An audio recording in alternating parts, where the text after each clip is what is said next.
नाजरीन और अज़ीज़ तुलबा व तालिबात, आज मैं आपके सामने बात करने के लिए आया हूँ नेशनल रेड क्रॉस सोसाइटी के बारे में। इंडियन रेड क्रॉस सोसाइटी, जिसको हम शॉर्ट फॉर्म में IRCS के नाम से भी जानते हैं। बहरहाल आज के इस टॉपिक में बच्चों और बच्चियों, हम जानने की कोशिश करेंगे कि red Cross society, Indian Red Cross society के ऑब्जेक्टिव्स क्या हैं और वर्ल्ड रेड क्रॉस डे कब मनाया जाता है, क्यों मनाया जाता है और इसकी हिस्ट्री क्या है और एक्टिविटीज़ कौन सी हैं जो रेड क्रॉस सोसाइटी करती है इंडिया के अंदर। तो सबसे पहले तो मैं ये आपको अर्ज़ करूँगा कि हेल्थ एजेंसीज़ जो होती हैं वो दो किस्म की होती हैं। एक हो गया इंटरनेशनल हेल्थ एजेंसी और दूसरा हो गया national health agency. International health agency जैसे वर्ल्ड हेल्थ ऑर्गेनाइजेशन है, तो नेशनल हेल्थ एजेंसी जैसे हमारी इंडियन रेड क्रॉस सोसाइटी है। तो नाजरीन, हुआ यूँ कि इटली और ऑस्ट्रेलिया की जब वर्ल्ड वार स्टार्ट थी तो उसमें बहुत सारे फौजी ज़ख्मी पड़े हुए मैदान में तड़प रहे थे। कोई उनको मरहम लगाने वाला नहीं था, कोई उनकी पट्टी करने वाला नहीं था, कोई उनको फर्स्ट एड देने वाला नहीं था। तो इस मौके पर एक ऐसा शख्स वहाँ किसी काम की निस्बत से गया हुआ था और उसके दिल में ये एहसास हुआ कि कोई ऐसी ऑर्गेनाइजेशन बनाई जाए कि जिससे इन लोगों की हेल्प हो सके। तो उस शख्स का नाम हेनरी ड्यूनेंट, और वर्ल्ड रेड क्रॉस डे जो है वो 8 मई को इसीलिए मनाया जाता है कि हेनरी ड्यूनेंट का बर्थडे है इस दिन, कि जिस आदमी के दिल में ये सोच आई कि खिदमत हल कैसे किया जाए। नबी करीम सल्लल्लाहु अलैहि वसल्लम भी फरमाते हैं कि खैरुन्नासी मैं यनफ़उन्नास, सबसे बेहतरीन इंसान वो है जो लोगों की भलाई के काम में आए। तो सोसाइटी की मदद करने के लिए, सोसाइटी की हेल्प करने के लिए, सोसाइटी की सोच दिल में लेकर हेनरी ड्यूनेंट ने ये ऑर्गेनाइजेशन बनाई और उस ऑर्गेनाइजेशन, उस टीम के ऊपर जो है रेड क्रॉस के निशान लगाकर ये टीम जो है वो वार के अंदर हेल्प कर रही है लोगों की। ये कोई वॉरियर नहीं है। तो उनकी पहचान के लिए उन्होंने रेड क्रॉस जो है उनकी पीठ के ऊपर या उनके बाजू के ऊपर वो निशानी के तौर पर लगाया था, जिसको हम आज भी रेड क्रॉस सोसाइटी के नाम से जानते हैं। तो ये थोड़ा सा बैकग्राउंड इस रेड क्रॉस सोसाइटी के बारे में।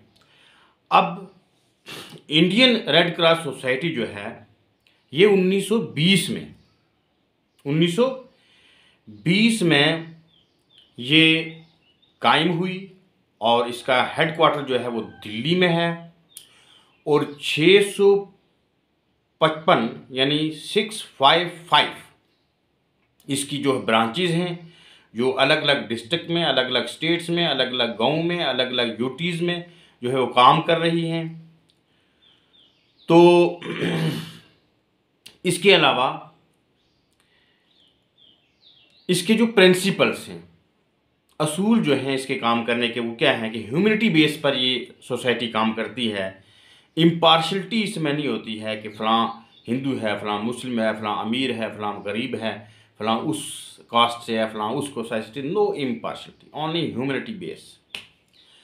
न्यूट्रलिटी इसके अंदर होती है, यानी कोई पॉलिटिकल इसमें दखल अंदाजी नहीं होती।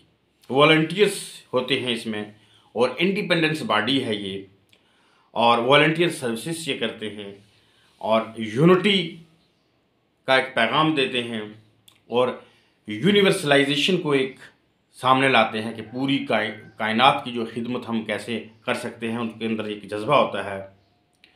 तो बहुत सारी एक्टिविटीज़ जो है वो ये करते हैं इंडियन रेड क्रॉस सोसाइटी के अंदर, जैसे रिलीफ वर्क हुआ या care of sick disable persons, then milk and medical supply, family planning, first aid, care and blood bank, nursing responsibilities, ये सारे काम जो है एक्टिविटीज़ ये करते रहते हैं। जब जैसा कि हम देखते हैं तो IRCS यानी इंडियन नेशनल एक ऑर्गेनाइजेशन है और 655 इसकी ब्रांचेज हैं ऑल ओवर द इंडिया, पूरी इंडिया के अंदर। और ये एस्टैब्लिश कब हुई? 1920 के अंदर।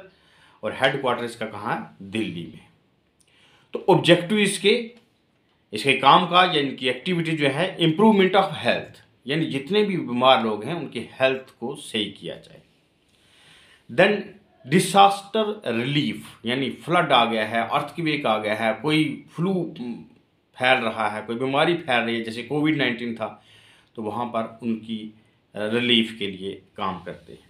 Promotion of volunteer blood donations, यानी लोगों के अंदर ऐसे तैयार करते हैं नौजवान कि जो ब्लड डोनेशन जो है वॉलंटियर्स देने के लिए तैयार हो जाएं, लोगों की मदद करने के लिए। देन हॉस्पिटल सर्विसेज, हॉस्पिटल के अंदर जितनी भी सर्विसेज होती हैं एक पेशेंट्स के लिए, उसमें ये अपना रोल अदा करते हैं। नर्सिंग सर्विसेज, ये भी जो है वो उसमें रोल अदा करते हैं। मैटरनल एंड चाइल्ड वेलफेयर, यानी प्रेग्नेंट वुमेंस की जो भी तकलीफ़ होती है उसको दूर करने की कोशिश करती है ये सोसाइटी। और उसके बाद जब वो बच्चे को बर्थ दे देती है तो उसके लिए पोस्ट बर्थ जो है मदर की भी केयर और बच्चे की भी care, Indian Red Cross society. Then family planning, के किसी के घर जाकर मोटिवेट करना फैमिलीज़ को, कितने जो बच्चे जो हैं वो आपके लिए ज़रूरी हैं, कितने बच्चों को लेकर आज की जो है ज़िंदगी वो खुशहाल गुजर सकती है। कम्युनिटी सर्विसेज करते हैं, बहुत सारी कम्युनिटीज़ में कोई प्रॉब्लम है, बीमारी फैल गई है कोई, या कोई ऐसा गांव है जहाँ से कोई हेल्थ की वहाँ पर कुछ जानकारी नहीं है लोगों को, तो वहाँ जाकर कैंप वगैरह लगाकर जानकारी देते हैं और वहाँ मेडिकल फ्री कैंप लगाते हैं, फ्री वैक्सीनेशंस करते हैं। देन प्रिवेंशन ऑफ डिजीज़, यानी बीमारियों को रोकथाम के लिए वैक्सीनेशंस, एडवांस वैक्सीनेशंस जो है बच्चों को या बड़ों को जो है करती है ये सोसाइटी।